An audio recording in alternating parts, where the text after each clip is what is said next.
Hello, നമസ്കാരം. ഞാൻ doctor Sreelakshmi Madhusoodanan, lifestyle consultant ആണ്. എല്ലാവർക്കും ഹിതം നാച്ചുറൽസിലേക്ക് സ്വാഗതം. നമ്മുടെ പുതിയ യൂട്യൂബ് ചാനലിൻ്റെ ഇൻട്രൊഡക്ഷൻ വീഡിയോയുമായിട്ടാണ് ഇന്ന് ഞാൻ നിങ്ങളുടെ മുന്നിലേക്ക് വന്നിട്ടുള്ളത്. ഈ പറയുന്ന നമ്മുടെ മനുഷ്യൻ്റെ ജീവിതം, ശരീരം, പ്രകൃതി അല്ല, ഇതെല്ലാം തന്നെ നിർണ്ണയിക്കപ്പെട്ടിട്ടുള്ളത് ഓരോ പർട്ടിക്കുലർ ആയിട്ടുള്ള ഫാക്ടേഴ്സും കൊണ്ടാണ്. ഒന്ന് ആലോചിച്ച് നോക്കിയേ, ആഗ്രഹങ്ങളില്ലാത്ത ഏത് മനുഷ്യനാണ് ഉള്ളത് അല്ലേ? എല്ലാ മനുഷ്യനും ആഗ്രഹങ്ങളുണ്ടാവും. ഒരു കാര്യത്തിൽ അല്ലെങ്കിൽ മറ്റൊരു കാര്യത്തിൽ അവൻ ഒരുപാടധികം ആഗ്രഹിക്കുന്നുണ്ടാവും. നല്ലൊരു വീട് വേണം. ചില ആൾക്കാർ വിചാരിക്കും എനിക്ക് ചെറിയ വീട് വേണം, ഒന്ന് കയറി കിടന്ന് ഉറങ്ങാനായിട്ട്, അല്ലെങ്കിൽ ചെറിയ വണ്ടി വേണം എനിക്കൊന്ന് യാത്ര ചെയ്യാനായിട്ട്. മറ്റു ചിലർ ആഗ്രഹിക്കും ബംഗ്ലാവ് വേണം, അല്ലെങ്കിൽ വലിയ വണ്ടി വേണം, വലിയ ബെൻസ് വേണം എന്നൊക്കെ നമ്മൾ ആഗ്രഹിക്കാറുണ്ട്. ഒന്ന് ആലോചിച്ച് നോക്കിയേ, ബംഗ്ലാവിന് വേണ്ടിയിട്ടും ബെൻസിന് വേണ്ടിയിട്ടും ഒക്കെ ഓടുന്ന സമയത്ത് അവൻ്റെ ബലം നശിക്കുന്നത് അവൻ ശ്രദ്ധിക്കുന്നുണ്ടാവും. ഒരു കൂലിപ്പണിക്കാരൻ ഒരു കൂലിപ്പണിക്കാരൻ എത്ര കൂലിപ്പണിക്കാരന്മാരാണ് വലിയ മാരകമായിട്ടുള്ള അസുഖങ്ങൾ വന്ന് മരിക്കുന്നത്. വലിയ തോതിൽ ശരാശരി കണക്കുകൾ എടുത്തു കഴിഞ്ഞാൽ അവന് ലൈഫ് സ്റ്റൈൽ ഡിസോർഡേഴ്സ് ഒക്കെ വളരെയധികം കുറവായിരിക്കും. എന്നാൽ ഞാനൊരു ചെറിയൊരു കഥ പറഞ്ഞു തരട്ടെ.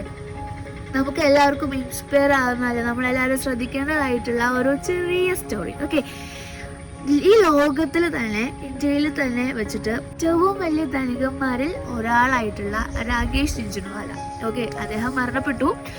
അപ്പോൾ അദ്ദേഹം മരണക്കിടക്കയിൽ വെച്ചിട്ട് പറഞ്ഞൊരു കാര്യമുണ്ട്. പുള്ളിയെ സംബന്ധിച്ചിടത്തോളം ഈ ലോകത്തിലെല്ലാം തന്നെ കാശ് ഇൻവെസ്റ്റ് ചെയ്ത് തൻ്റെതായിട്ടുള്ളൊരു സ്ഥാനം കണ്ടെത്തി ഒരുപാട് കാശ് സമ്പാദിച്ചൊരു മനുഷ്യനാണ്.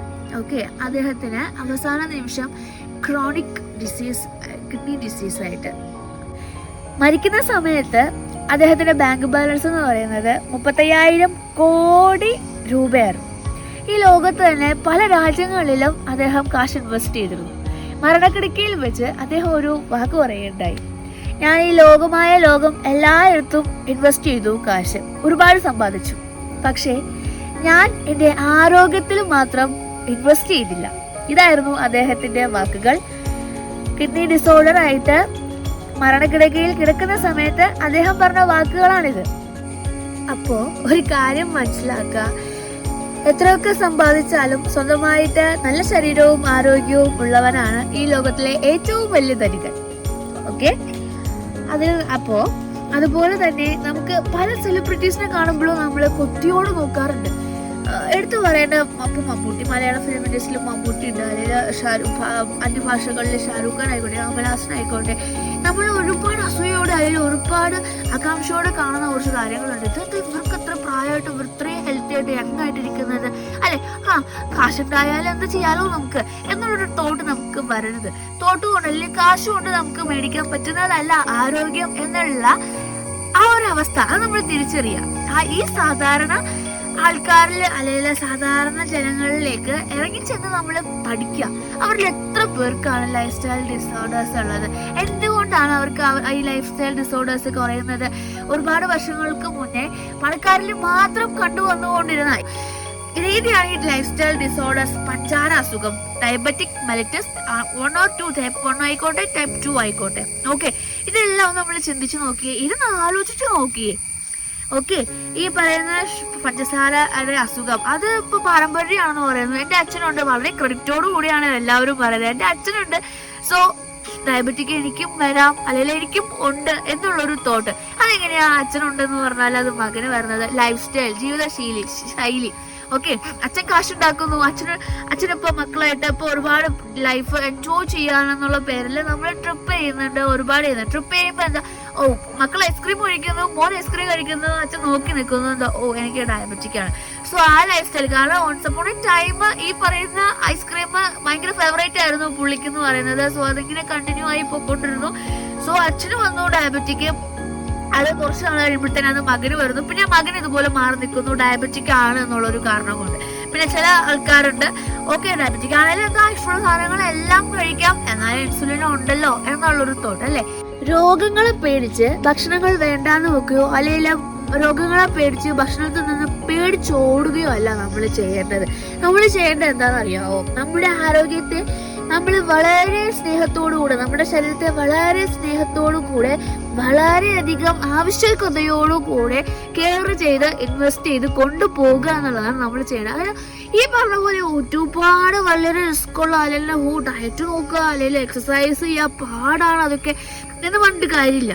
ഓക്കെ, ഇപ്പൊ നമുക്ക് കൊളസ്ട്രോൾ കൂടുതലാണ്, ഡോക്ടർ പറയാണ് നീ ടാബ്ലറ്റ് കഴിച്ചിട്ട് മാത്രം കാര്യമില്ല, നീ രാവിലെ കുറച്ചൊന്ന് നടക്കുക അല്ലെങ്കിൽ നിന്റെ ഫുഡൊന്ന് കൺട്രോൾ ചെയ്യുക. അതൊക്കെ വലിയ പാടുള്ള കാര്യമല്ലേ? ഒന്നുമല്ല. നമ്മുടെ ലൈഫ് സ്റ്റൈൽ ഡിസോർഡേഴ്സ് നമ്മുടെ ലൈഫ് സ്റ്റൈൽ മാറ്റാണ്ട് തന്നെ നമുക്കത് ക്ലിയർ ചെയ്യാൻ പറ്റും എന്നുള്ള ഉറച്ച വിശ്വാസം വേണം. പറ്റും എന്നുള്ളത് 100% ഉറപ്പായിട്ടുള്ള കാര്യവുമാണ്. വളരെ സിമ്പിളായിട്ട് നമുക്ക് തന്നെ നമ്മുടെ ആരോഗ്യത്തെ നമ്മുടെ കൈക്കൊമ്പിളിൽ കൊണ്ടു നടക്കാൻ പറ്റുന്ന രീതിയിലുള്ള കുറച്ച് ടിപ്സ് ഞാൻ പറഞ്ഞു തരട്ടെ. സോ അതിന് വേണ്ടിയിട്ടുള്ള കുറച്ച് സീക്രട്സ് ഉണ്ട്. വളരെ കുറച്ച് കാര്യങ്ങൾ മാത്രം ലൈഫിന് വേണ്ടിയിട്ട് കുറച്ച് കാര്യങ്ങളൊന്ന് ഇൻവെസ്റ്റ് ചെയ്യൂ. ഓക്കെ, കഴിക്കുന്ന ഭക്ഷണം അതൊന്ന് ചിട്ടയോടുകൂടെ എന്ത് നീ കഴിച്ചാലും നിനക്ക് മതിയാവുന്നിടത്തോളം നിനക്ക് കഴിക്കാം. പക്ഷേ അതിനൊരു ചിട്ട നീ കൊണ്ടുവരിക. ഓക്കെ, ഈ പറയുന്ന എലിമിനേഷൻ കുറച്ചൊന്ന്, അതായത് നമ്മുടെ ഈ പ്രോപ്പർ എലിമിനേഷൻ, നിന്റെ ശരീരത്തിലെ എലിമിനേഷൻ ക്ലിയർ ആയാലും തന്നെ നിന്റെ ശരീരം ഓക്കെ ആണ് എന്നുള്ളതാണ് അതിനുള്ള മെയിൻ ആയിട്ടുള്ള ഒരു ഫോക്കസിങ് പോയിന്റ് എന്ന് പറയുന്നത്, അല്ലേ? അപ്പൊ അതിന് വേണ്ടിയിട്ട് വെള്ളം കുടിക്കുക എന്നുള്ളതല്ലാണ്ട് വേറെ യാതൊരുവിധ കാര്യവുമില്ല. വെള്ളം എന്ന് വെച്ചാല് ശുദ്ധമായിട്ടുള്ള പച്ചവെള്ളം. ഓക്കെ, അല്ലാണ്ട് ബാക്കിയുള്ള ബോട്ടിൽ വാട്ടേഴ്സ് അല്ല ഞാൻ ഉദ്ദേശിക്കുന്നത്. അത് കുടിച്ചിട്ട് യാതൊരുവിധ കാര്യവും ഇല്ല. അതുപോലെ തന്നെ എക്സസൈസ് എന്ന പേരിൽ ജിമ്മിൽ പോവുക, ഡംബൽ എടുക്കുക. ഈ പറഞ്ഞ നമ്മുടെ ധനികന്മാർക്ക് എല്ലാവർക്കും തന്നെ എക്സസൈസ് ഇല്ലാത്ത പലരുണ്ട്. അവർക്ക് വേണമെങ്കിൽ ഇത്രയും കാശുണ്ട്, കാശ് കൊണ്ടോ അല്ലെങ്കിൽ സ്വർണ്ണം കൊണ്ടോ ഒക്കെ ഡംബൽ ഉണ്ടാക്കാൻ ഉപയോഗിക്കാം. കാര്യമില്ല. ആരോഗ്യം എന്നുള്ളത് ചിലപ്പോൾ കൽപ്പണിക്കാരിൽ ഉണ്ടാവുന്നുണ്ട്, അല്ലെ? അവൻ അത്രയും ധനികനല്ല, എന്നിട്ടും അവനിലുണ്ടാവുന്നത്. കാരണം എന്താ? അവൻ അത്രയും അധികം എക്സസൈസ് ചെയ്യുന്നുണ്ട്. നമ്മൾ കാശ് കൊടുത്ത് ജിമ്മിൽ പോകുന്ന എല്ലാ കാര്യങ്ങളും ചെയ്യുന്നുണ്ട്. ജിമ്മിൽ പോയിട്ട് ചത്ത് കിടന്നിട്ട് എക്സസൈസ് ചെയ്യുക, അല്ലെങ്കിൽ ഇപ്പോൾ യോഗ ചെയ്യാനായിട്ട് ആൾക്കാർ പറയുന്നുണ്ട്. അത്രയും ഹെവി ആയിട്ട് യോഗ, അത്രയും മെറ്റബോളിസം കൂട്ടുന്ന രീതിയിൽ ഡൈനമിക്കായിട്ട് എക്സസൈസുകൾ അല്ലെങ്കിൽ യോഗാസനാസ് ചെയ്യുക എന്ന് പറഞ്ഞാൽ അത്രയും മൈൽസ് ഓഫ് ഓടുക. കൊളസ്ട്രോളാണ്. രാവിലെ എവിടെ പോവുക? ഓടാൻ പോവുക. എന്തിനാ? എനിക്ക് കൊളസ്ട്രോളാണ്. അത്രയും ഓടി വെറുതെ ശരീരത്തിനെ ബുദ്ധിമുട്ടിപ്പിക്കുക, അതല്ല ഒരു വ്യായാമക്രമം എന്ന് പറയുന്നത്. ഓക്കെ, ഇപ്പൊ ഓൾറെഡി നമ്മൾ പറഞ്ഞു കഴിഞ്ഞു. ഭക്ഷണത്തിലൊരു ക്രമീകരണം കൊണ്ടുവരിക. ആ ഭക്ഷണ ക്രമീകരണം കറക്റ്റായ രീതിയിലേക്ക് ചിട്ടയായിട്ട് കൊണ്ടുവരിക. കറക്റ്റായ രീതിയിലുള്ള ഒരു വെള്ളം കൂടി കൊണ്ടുപോകാം. നമ്പർ 1, ഭക്ഷണം നല്ല രീതിയിൽ കഴിക്കുക, നല്ല അളവിൽ കഴിക്കുക, നല്ല ഭക്ഷണം കഴിക്കുക. ഓക്കെ, രണ്ടാമത്തെ കാര്യം ശുദ്ധമായ പച്ചവെള്ളം, പ്രകൃതിയിൽ നിന്ന് കിട്ടുന്ന പച്ചവെള്ളം കുടിക്കുക. പ്രോപ്പറായിട്ട് കുടിക്കുക, കറക്റ്റായ അളവിൽ കറക്റ്റായ രീതിയിൽ കുടിക്കുക. മൂന്നാമത്തെ കാര്യം എക്സസൈസ് എന്ന പേരിൽ വെറുതെ ഓടി നടന്ന് ശരീരത്തെ ബുദ്ധിമുട്ടിപ്പിക്കാണ്ടിരിക്കുക. പ്രോപ്പറായ രീതിയിൽ വളരെ സ്നേഹത്തോടെ റിത്തമിക്കായിട്ട് എക്സസൈസ് ശീലിക്കുക. ഓക്കെ, രണ്ടാമത്തെ കാര്യം പീസ് ഓഫ് മൈൻഡ് ആണ്. മനസ്സിന് ആരോഗ്യമില്ല എന്നുണ്ടെങ്കിൽ നീ ശരീരം എത്ര വീർപ്പിച്ചിട്ടും എത്ര എക്സസൈസ് ചെയ്തിട്ടും യാതൊരുവിധ ഗുണവുമില്ല.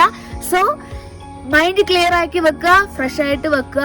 അതിന് വേണ്ടിയിട്ട് ഇപ്പൊ മെഡിറ്റേഷൻ തന്നെ വേണമെന്നോ അല്ലെങ്കിൽ ഒന്നും ഞാൻ പറയുന്നില്ല. കുറച്ചു നേരം കണ്ണടച്ചിട്ട് നമുക്ക് പീസ് നിന്റെ ബെഡിലിരുന്നു. ഓക്കെ, അതിന്റെ ആവശ്യം മാത്രമേ വരുന്നുള്ളൂ. നിന്റെ മൈൻഡ് ക്ലിയർ ചെയ്ത് നീ വെക്കുക.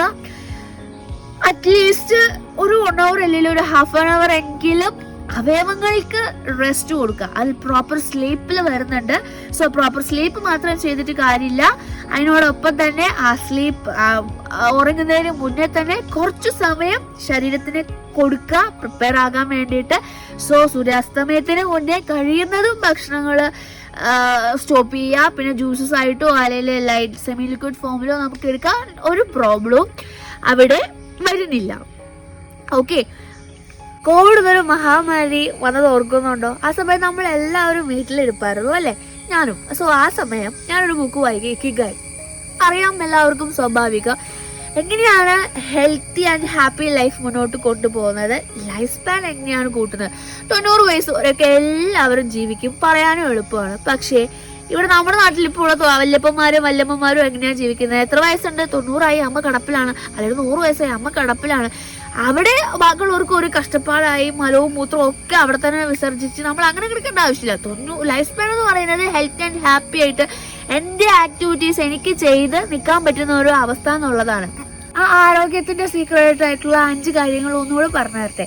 കറക്റ്റായ അളവിലുള്ള ഭക്ഷണ രീതി, കറക്റ്റായ അളവിലുള്ള വെള്ളം കുടി, കറക്റ്റായ അളവിലുള്ള എക്സസൈസ്, കറക്റ്റായ രീതിയിലുള്ള ശരീരത്തിൻ്റെ വിശ്രമം, കറക്റ്റായ രീതിയിലുള്ള നമ്മുടെ ഇന്നർ മൈൻഡ്, നമ്മുടെ മാനസിക ആരോഗ്യം. ഇവയാണ് ആ 5 കാര്യങ്ങൾ. അപ്പോൾ നമുക്ക് വരുന്ന വീഡിയോസിൽ ഈ പറയുന്ന 5 കാര്യങ്ങളെ കുറിച്ചിട്ടുള്ള വളരെ ഡീറ്റെയിൽഡ് ആയിട്ടുള്ള, വളരെ മിറാക്ലസ് ആയിട്ടുള്ള കാര്യങ്ങൾ കേൾക്കാം. എന്നാലേ ഈ ആരോഗ്യവും സന്തോഷമായിട്ടുള്ള ജീവിതത്തിലേക്ക് നമുക്ക് ഒരുമിച്ച് കൂടിയാലോ?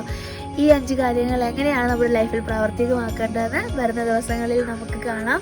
അതിനായിട്ട് ചാനൽ ഒന്ന് സബ്സ്ക്രൈബ് ചെയ്തേക്കണേ. അതുപോലെ തന്നെ ബെല്ലൈക്കൺ ഒന്ന് ക്ലിക്ക് ചെയ്തേക്കുക, ലൈക്ക് ചെയ്തേക്കുക, ഷെയർ ചെയ്തേക്കുക. കാണാത്തവർ കൂടെ കാണട്ടെ. Thank you so much for watching and see you soon.